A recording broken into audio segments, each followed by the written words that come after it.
The study was conducted to test dynamic balance abilities and injury risk prevention on recreational runners on the sand dune. The sand DuneStepper is definitely a novel device, like a newer device. To our knowledge, there's only been one other study previously done on this device.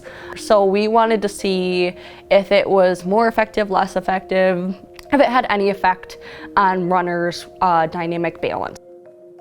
After they did pre-testing, then for the next 8 weeks, they had to come in here with us and do a session 2 times per week.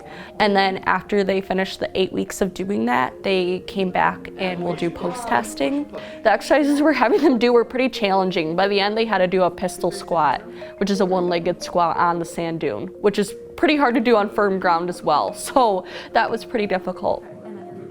So in the lower quarter wide balance test, that's a test where they're reaching in 3 different directions. And we found that when they're standing on their left leg and reaching with their right leg, their left leg's balance did improve over the course of the study overall. And then also vertical jump test, both counter movement and static jump test significantly improved. From that preliminary data, we did find quite a few significant findings, which is super exciting for a smaller study like this, especially at a smaller school. As a future clinician in physical therapy, I'm going to need to know how to read research and know how it's conducted in order to implement it in my clinic with my patients. You know, I have to take certain research classes for my major.